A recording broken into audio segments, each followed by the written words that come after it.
Sako Media, tunaangazia maisha, tunaandika kesho. Mheshimiwa Spika, na kushukuru kwa nafasi hii.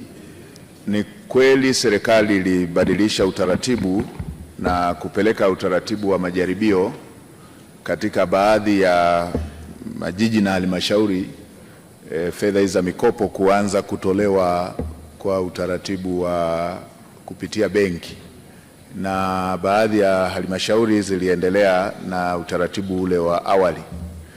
Sababu kubwa ya kufanya hivyo ilikuwa ni kupeleka utaratibu huu kwa maafisa wanaoshughulika na masuala ya mikopo, hasa kudhibiti tatizo lililokuwa linajitokeza la vikundi hewa, la watu wanakaa kwenye halmashauri pale, wanatengeneza vikundi, wanatengeneza syndicate kutoka baadhi ya watumishi wa ndani ya halmashauri na wale wanaopokea fedha hizo. Kimsingi watumishi wasio waaminifu na wenyewe wanakuwa sehemu ya vikundi. Wamezitanguliza kule kwenye kikundi na yeye anakuepo kule kwenye.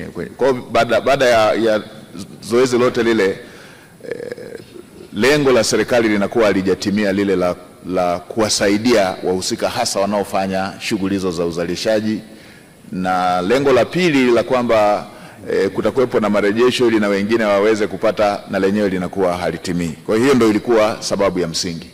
Sasa baada ya kupeleka kwa majaribio kwenye maeneo haya ya mabenki, nimesikia Mheshimiwa Mbunge ulichokisema, na nilipata fursa ya kukaa na wafanyabiashara hizi ndogo ndogo, wa machinga, nilikaa na bodaboda, nilikaa na bajaji, nilikaa na mamalishe. Moja ya mambo walioelezea yalikuwa yanafanana na hayo ambayo Mheshimiwa Mbunge umeyasema, na maelekezo niliyoyatoa ambayo ndio dira iliyotolewa na Mheshimiwa Rais ni kwenda kwenye uhalisia. Machinga hawezi kuwa na hati ya nyumba. Ukimwambia alete hati ya nyumba ndio apate mkopo, ni dhahiri hata kuwa na hiyo hati ya nyumba. Na maeneo mengine walielezea kwamba wanatakiwa watoe dhamana, barua ya udhamini wa watumishi walioko serikalini. Na yenyewe machinga, mabodaboda, ukimwambia anze kuhangaika kutafuta mtumishi aliyeko serikalini ya mdhamini, na lenyewe ni tatizo lingine. Kwa maelekezo nilitoa, waondoe hayo masharti yanayokwamisha walengwa hawa kuweza kupata manufaa ya fedha hizo ambazo Mheshimiwa Rais amekusudia ziweze kuwafikia. Tulikubaliana na mabenki walikuwepo pale kwamba hayo masharti ya hati ya nyumba, hayo masharti ya barua ya udhamini kwa wale ambao wanatambulika hayatakuwepo. Labda Mheshimiwa Spika, nitumie tu bunge lako tukufu kuweka wazi eneo moja.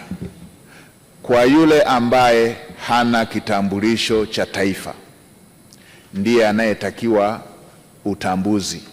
Wale ndio ambao wamekuwa wakitakiwa watoe barua ambayo at least mtambulishe kwamba yeye ni Mtanzania. Mheshimiwa Spika, mimi nakumbuka kuna watu tumesoma wote sekondari, tukiwa tunapanga wote, tunagombania chakula hapo na mapoti na masahani. Tumeenda chuo pale, tunapanga foleni. Baada ya miaka kadhaa tumeona wanashika nafasi katika nchi za jirani kule, wamesoma kwa kodi za Watanzania, wameziba nafasi za Watanzania. Kwa hata huku kwenye mikopo na kwenyewe, waheshimiwa wabunge, ni waombe mridhie utaratibu wa kupekua kwamba apate Mtanzania, wenyewe ule uendelee. Lakini kwa wale ambao wana vitambulisho vya taifa hawataulizwa hati wala hawataulizwa barua ya mtumishi yeyote anayetoka serikalini.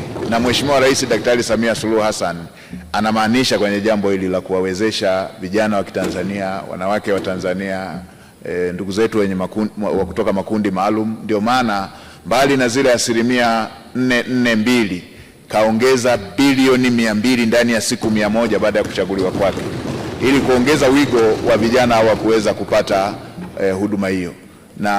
Na tayari ameshatoa maelekezo pia katika bajeti hii inayoandaliwa, itafuta utaratibu wa kuiongeza 5% nyingine ya kujenga miundombinu ya kufanyia watakakofanyia biashara hizo, kujenga miundombinu ikiwemo masoko nadhifu yenye hadhi ya utu, kina mama na vijana waweze kufanyia biashara katika maeneo ambayo ni nadhifu. Kwa hiyo hili na lenyewe serikali tunaendelea kujiandaa nalo, na 5% hii itatumika hata katika baadhi ya maeneo ambako aidha wa machinga ama wengine wenye kina mamalisha ama wengine ambao wanakosa maeneo ya kufanyia biashara, yatatumika hata kutoa fidia ili machinga wafanyie biashara katika eneo ambalo watapata wateja, mamalisha wafanyie biashara katika eneo ambalo watapata wateja.